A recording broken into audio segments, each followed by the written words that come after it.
Hi you guys, what's up? My name is Ryrie the Writer. In today's video, did I forget? No, I know the video topic. It's how to write a book for the first time. I was asked this, I think it was this morning.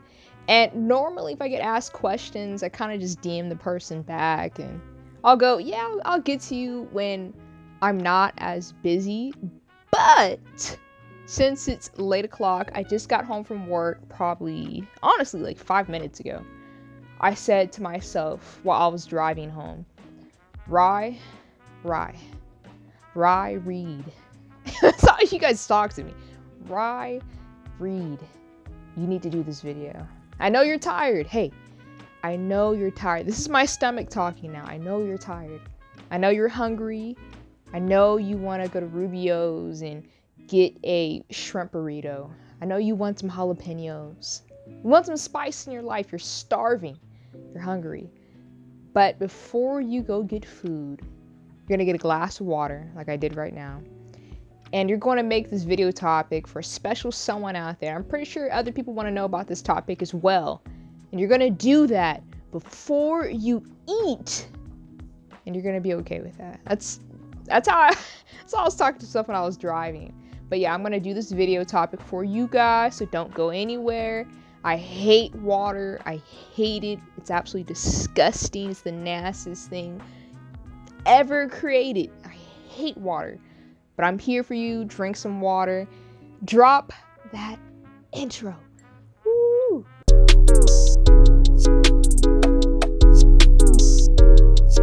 Yeah, I don't like water. I do not like water. I've never advocated for water. You know, some YouTubers are like, hey, go get a glass of water, go be healthy. That's not me. That is not me. Like, if I could, my drinking habits would primarily stick to ginger ale. Yeah, ginger ale. Apple cider, because that's my favorite things to drink. And orange juice. That's all I would drink day to day. But since we're made out of water and I need to have some water in my life, I'm forcing myself to drink about like 5 cups of these per day. It's working. I feel healthier. My skin is clearer. You know, I'm seeing the difference. I went from looking, maybe like I was 21 years old to now I officially look like I'm 19 again. Just drinking water. The struggle is real out here. It really is. I'm rambling though. Before we get into this topic, I want to show you guys my book. As you guys do know, who's been following me, I'm a writer, I sell books on Amazon, Barnes & Noble. We are on Apple officially. I got enough complaints from y'all. And the paperback, it's in paperback, and the hardcover copies are coming soon. So give me a minute for that. I'm working with this other young lady. We're designing the covers right now. But for the meantime, the paperbacks are just as strong. This is one of my books, Walking on the Moon. Another one back there. This is my bestseller so far. I wrote this thing, I think in 2019, 2020. But I'm selling the most copies of White Orchid. So it's saying how this whole book thing has been working for me. It's changing my life. But if you want to support me, go ahead and buy one of my books. The link will be in my description box for the Amazon. So you can just go ahead and buy the print. Or you can visit me on my website to read the descriptions of all my books. But it's available in print and ebook. But let's talk about writing and books, since these are the questions I get asked all the time. And it's my fault for not really answering these questions. I think my focus has been primarily like education and motivation and kind of getting people up, which is, the inspiration for majority of my books. But I've never really taken the time to go, hey, this is how you put that thing together. I want to do that here for today. I was asked that question, how to write a book for your first time, today by a young woman. She wanted to know how to make books. I'm assuming the question wasn't that clear. I didn't really ask to get that deep into it, but I'm kind of playing it by ear. So this video, I'm really just going to describe how to get your book from point A to point Z, which is how you kind of write your book to the finished product. And this is not marketing advice or anything in regards to that. I'm just trying to tell you guys how I've managed to make this thing right here. It's pretty amazing. And I've done it primarily all on my own. I have a young woman who does help me.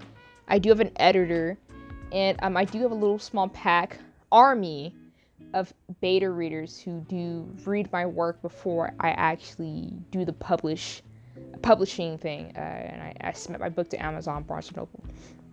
But I have my notes here, so let's kind of go over it. I don't want this video to be too long, but I say that every time. All my videos are long, but y'all like it. I feel like y'all are here anyway, so let's just go ahead and do this. So how to write a book for the first time. I'm assuming if you're watching this, you're interested in knowing how to format a book. And this is where you kind of need to start first.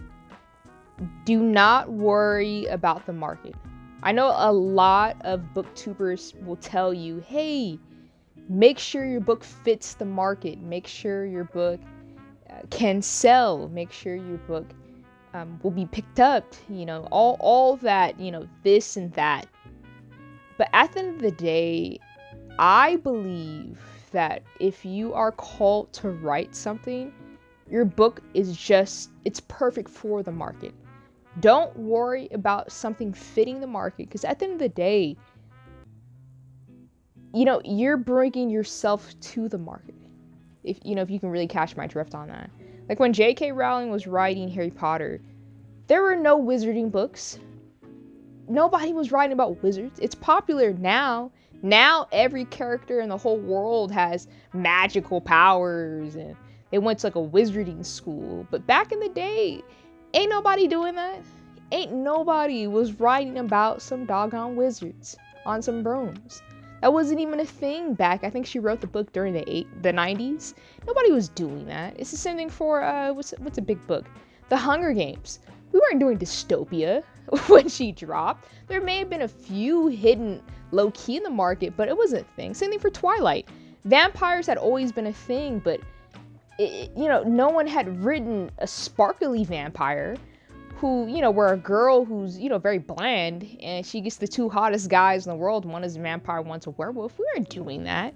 But after these people wrote these books and it blew up, now everyone wants to write a vampire book. Everyone wants to write a werewolf book. Everybody has a dystopian story wizard book that wants to come out.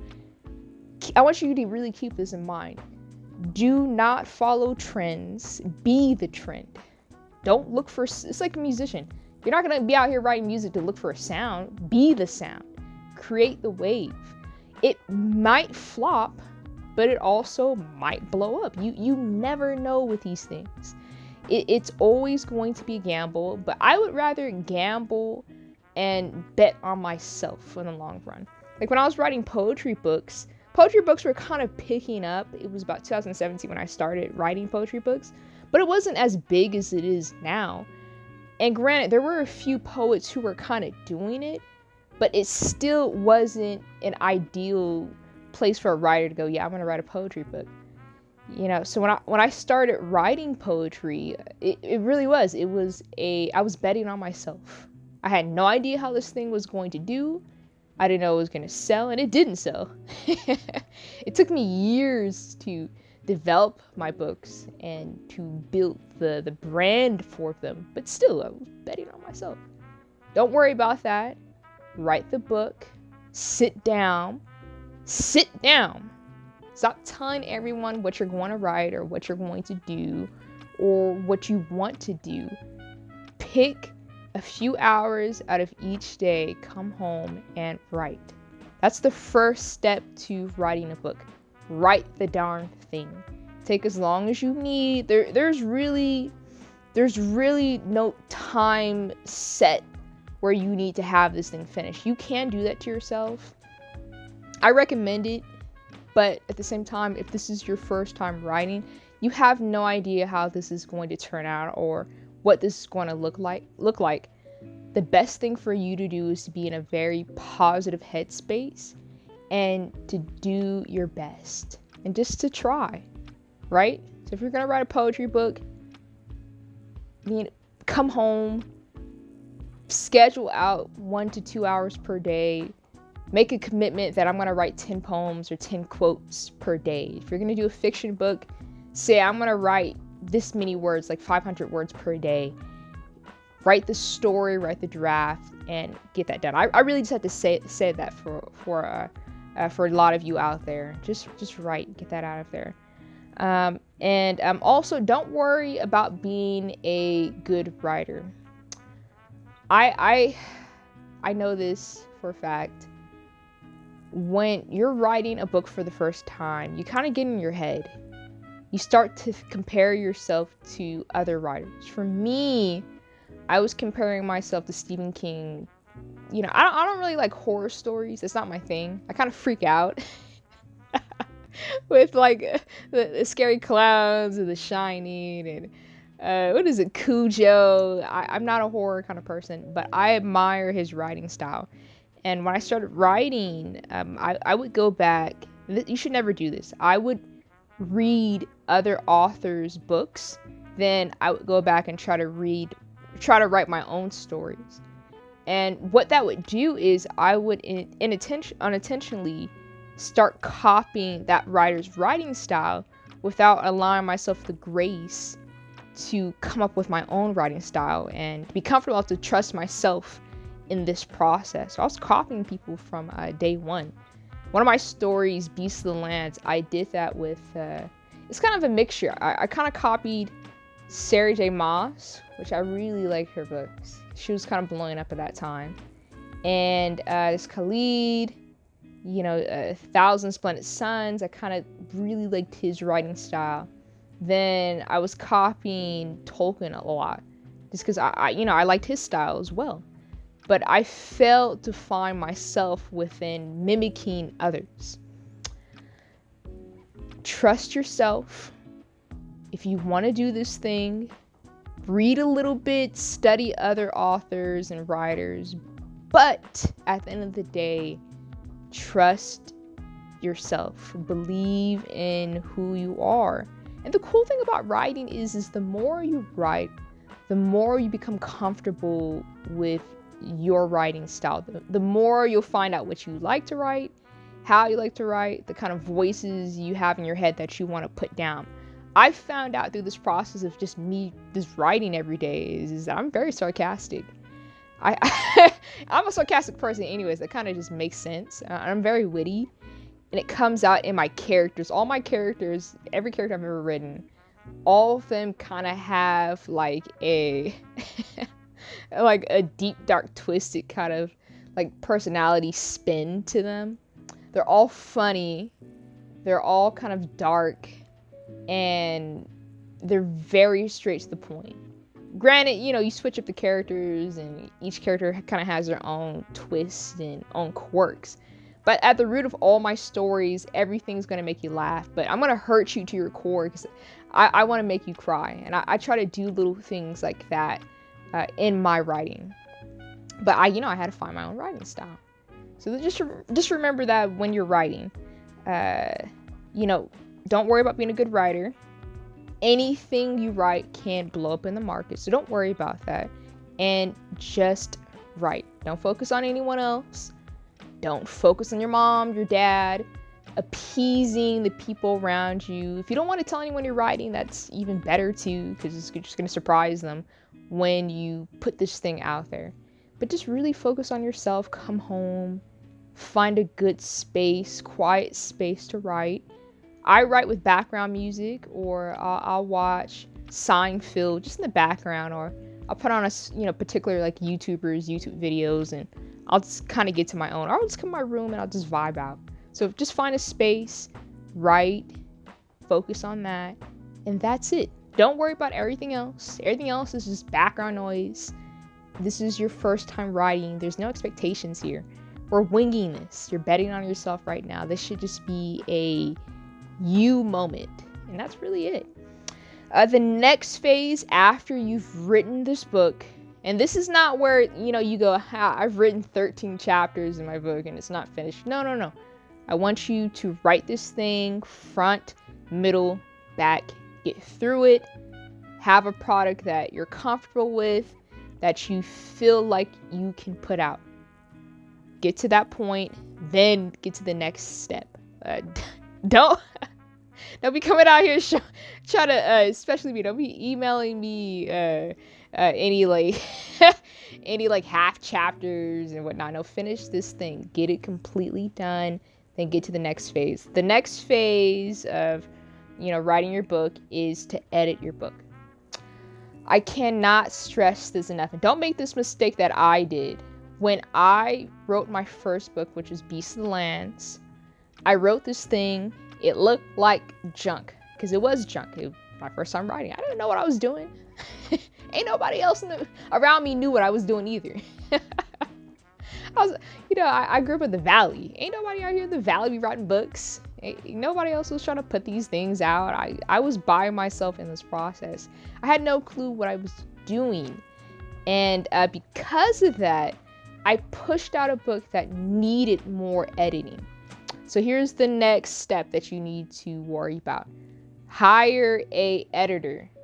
I know we like to think that we're okay, we're doing good enough, and we like the story. You're gonna have errors in your book regardless when you publish it. There's always gonna be errors. You're never going to have a perfect book. What most authors do, especially me, I'll publish a book, then it'll be like a year later, and I'll re-edit the book and I'll put up a newer version of it. Then the year after that, I'll re-edit the book again and put up a new version of it. This book, White Orchids right here, it has been edited and cleaned up probably 4 to 5 times. And even then, I'm going to do another round of editing this year when I publish my 2 other poetry books and my 2 other fiction books for this year. It's going to get redone again, and I might redo the cover. Who knows? So just don't worry about that, but you need to hire an editor. Here's the cool thing. You don't have to spend thousands and thousands of dollars hiring an editor to clean up your book. I go through Fiverr. I don't know if you've ever heard of it, but Fiverr is a platform where you can hire a professional to edit your book for a very affordable price. It cost me probably, let's say for White Orchids right there, it probably cost me $60 for someone just to read through the book, look at it. It's poetry. Poetry really doesn't need a whole bunch of editing. I was really just looking for someone just to read the book, but the lady who did read it, she kind of found some errors or some inconsistencies, or she would tell me this poem kind of doesn't fit, and I would kind of delete it. So just like, some brief stuff like that. But it cost me $60 overall, so it wasn't that much. If you are on a budget, which I understand, maybe you're young or maybe you're a little older, it doesn't matter. But maybe you just don't have the money to hire an editor. If all else fails, I recommend downloading Grammarly. I don't know if you heard of it, but check it out. You can look it up on Google. Grammarly is like a software system that you can put on your computer, and all it does is it looks for any inconsistencies in your writing, any errors or grammar issues. And the free version is really good. It's not bad. It will go and it will kind of scan through your manuscript, and it will find all those inconsistencies for you, and it will clean up your book. It won't do a fantastic job until you pay for the premium version of Grammarly, but it's good enough. And I'm saying this just because with your first book, I'm not expecting genius work. I'm expecting you to put out your best. And until you kind of brand yourself and until you figure out who you are, we're just looking for just the basic work. So go ahead, go out, look up Grammarly, just download it. It doesn't cost anything. And once you're done writing, you'll scan through and clean up your book. And that's like the cheapest way to go about it. But if not, go to Fiverr, hire someone, and you can hire someone to edit your book. It might take them like 3-4 days depending on what you pay for, but that's not that bad. It's pretty cheap. It's really easy. The next thing you need to do also is to find beta readers. Some people kind of skip this process, but I do think having feedback is good for yourself. Why? because it's nice to hear what people think about your writing.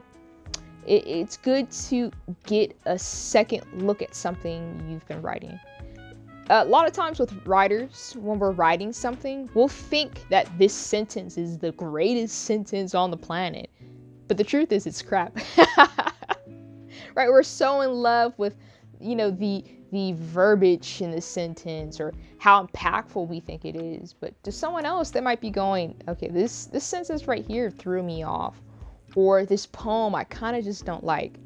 Or even if you write a cookbook, they might go, yeah, I don't want to cook that, So you can hire a beta reader, same thing on Fiverr, or you can find a confidant, a friend possibly, who is going to give you a biased review. I wouldn't enlist your family members. I know a lot of people like to do that. I personally wouldn't. And you don't really want your family too involved with your work. You kind of want, it's better for them just to be on the side, just to appreciate your work once it's finished. But yeah, you can hire a beta reader through Fiverr. They're going to read your work. They're going to tell you which they like and don't like. And it'll be good for you just to see how your writing will impact someone else's. But it's really cool when you get that first person to read your book. And it's nice when you get that feedback because it'll tell you whether you're headed towards a good direction or not. Right. So that's the second phase. The last phase of how to write a book for the first time is you need to format and create your book. So what I mean by format, it's pretty simple. So you see my book right here. I'm not going to grab that one. I'm going to grab Walking on the Moon. So what I mean by format is you see my book right here. And I'm hoping you guys are taking notes. But if you see my book right here, Walking on the Moon, there's a few key things that you need to just look at right here. So formatting, I mean by the size of the book. My book right here is 5 by 8. You need to determine what size you want your book to be. With poetry books, I went to Barnes & Noble. I went to Barnes & Noble actually for like 4 or 5 months. And when I was there, I was studying books in my category. I looked at every single poetry book in the market. I studied the size of the book. I studied the covers on the books. I studied the back of the books, the spines of the books, the colors of the books.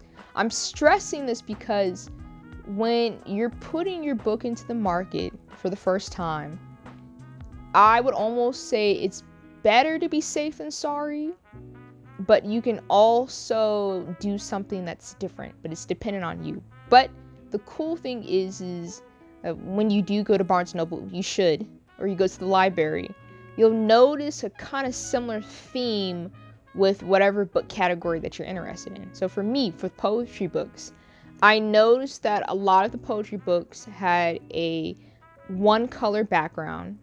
The books were either white, black, blue, didn't matter what color, but I noticed that most poetry books were either black or white.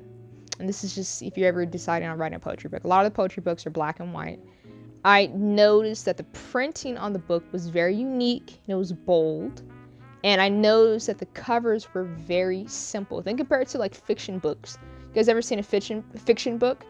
The cover is a little more colorful, the details are out, you kind of get an image of the character, so on and so forth. With children books, you'll notice that the colors are very bright because the book, the intention of it is to attract a child to the book. So children are attracted to books that are very bright and very colorful.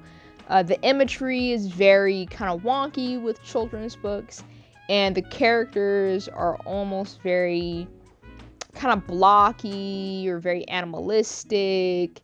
The lining of the characters are very thick. It's very fun and fruitful. Those are children's books. So study your category. Go to Barnes & Noble. Take a Saturday. You should be taking time off anyway to write a book, but take a Saturday, go to Barnes & Noble, and study a few things. Study the type of books in your industry. I want you to do that. Study the wording in your industry, kind of like the fonts. Study the colors that they're using in your industry, and that'll kind of give you a kind of idea of how you want your book to be. And also study the size of your book. Most poetry books are either going to be 5x8 or 6x9. That's just really how it goes for poetry. So if you're wondering what size my books are, they're 5x8. Children's books are a little bit more wider and bigger. You can look these things up on YouTube or Google, but just go on there and study. Also, when you're at Barnes & Noble and you're studying formatting and size, I want you to open up the book. Maybe back in the day or before you kind of decide to write a book, you kind of open a book and not really care about all the little things like what's in the pages, the table of contents, what's in the back of the book. We're doing things a little bit differently now. Go pick up a book in your industry and study the first page. Study where the number is for the pages. Study if there's any marketing print on these books, like any logos or anything like that. I want you to study the table of contents, the dedication pages. If there's any author notes, I have an author note in my book. Study the chapters in the book. Study the type of color paper that that's in your industry. All that type of stuff. Study the table of contents. Really look at these books and take notes. Buy the book in your industry. Buy a couple. Take them home. Study them. And that'll kind of give you an inclination of how you will want your book to be. But this is a process. It takes a lot of time to write a book. It takes a lot of time to determine how you want your book to be, what you want it to look like. But that's what it is to write a book. But study those things. But I think that's really it. It's complicated. Writing a book is not easy. It's going to be very complicated. But if you can just work through creating a book through steps, you're going to get through it very easily. When I decided to write a book for the first time, I didn't understand that. I kind of got overwhelmed with the marketing, with the book design, with the branding, with the editing portion, instead of just focusing on, okay, this week we're only going to focus on this, or this month we're only going to do this, this, and this. But if you can kind of just follow the steps I kind of laid out for you, your experience writing will be a lot better. And here's another key thing I want you to keep in mind. Don't overwhelm yourself, especially if you have a full-time job, part-time job, you're in school. You're going to crash and burn very quickly and easily. I want you to enjoy this moment in your life writing. This should be fun for you. You don't want to write and it's a horrible experience and you're thinking, I got to do this again, or do I even want to do this again? You want to do this again and you want to enjoy it. So make a special day out of writing. Come home. If you're like me, get some wine, get some apple cider, set a couple candles, play a good movie, and just enjoy yourself. When you're hiring a editor or you're hiring a beta reader, make a day of it, go to Starbucks, and just enjoy yourself. And same thing when you're going to Barnes & Noble and you're studying other authors. Have a great day, film yourself going there, begin your marketing, begin your branding, talk about your experience to someone, film it, be in the moment, and just do this. It's going to take you a minute, but I promise you, if you can perceive yourself having a good time, if you can have positive vibes and positive energy while you're doing this, you'll be working on your second book before you know it. But I hope this video, is going to help you. I hope this video inspires you to write a book. And if you are in the process of writing a book, I hope this video inspires you to go with it. Writing a book is one of the most incredible things that, if you do decide to do it, that you'll ever go through. And the coolest part about writing a book is when you get that first sale. It took me months to get that first sale. But once I got that first sale, once people started sending me pictures of them reading my book, showing me their favorite quotes and poems that they love from my books, and I've had a few people who've done live book reviews on YouTube. Once I got to see all those things, it reaffirmed to me why I was doing this. And I know now, officially, that I'm writing not for me, but for other people. So when you're writing, you're dying to yourself, you're thinking, I can't do this anymore. Think about little Sally who's going to read your children's book, who's going to be impacted by your book, who needs to hear and read your story. Think about how you creating this book is going to change and impact someone else's life. Think about those type of things instead of just the struggle of how to do this. This thing is so huge. How do I get this book in front of people? Should I get, traditionally signed, or should I do this independently? Don't worry about all those other things. Focus on the day-to-day, you writing, sitting down, enjoying this thing. And that's really it. But I hope this video is going to help you, to get to that next step in your journey. That's really it. All right. I'm kind of feeling good about this video. I'm starving. I need to go eat. Other than that, follow me on Instagram, on YouTube. My YouTube channel is growing. I'm like shocked. I'm amazed. Every day I go up 1 or 2 subscribers. It's so cool just to see myself just go boop, boop, boop. It's really awesome. I'm just blown away. So it's letting me know that this is a good thing, and me being on YouTube, I'm doing good work, right? But other than that, have a great day. Go get some water. Be better than me. Eat your vegetables. I'm gonna drink some more water. Right? Have a great day. I'll talk to you later. Okay, bye.